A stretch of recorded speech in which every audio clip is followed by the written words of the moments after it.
শীতের সকালে তোমাদের সবাইকে গুড মর্নিং। গরমকাল পেরিয়ে শীতকাল তো চলেই এসেছে, তাই সকালে মাথায় লেপ কম্বল তুলে ছাদে রোদ পোহাতে দিয়ে এসেছিলাম। মোটামুটি 4 ঘন্টা রোদে রাখলেই বেশ গরম হয়ে যাবে।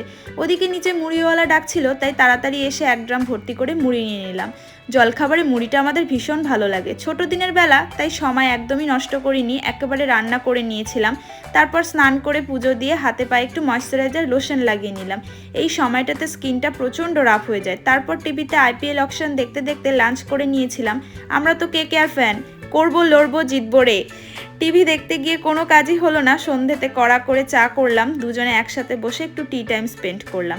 রাতের জন্য চট করে একটু ঘুগনি করে নিলাম। তারপর বাইরে গিয়েছিলাম একটু, আর সেদিন ভীষণ ঠান্ডা ছিল, দুজনেই সোয়েটার নিয়ে যেতে ভুলে গিয়েছিলাম।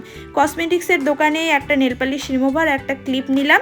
তারপর বাড়িতে এসে রাতের ডিনার করে নিয়েছিলাম। সো বাই সবাইকে, সবাই ভালো থেকো, সুস্থ থেকো, সাবধানে থেকো, টাটা।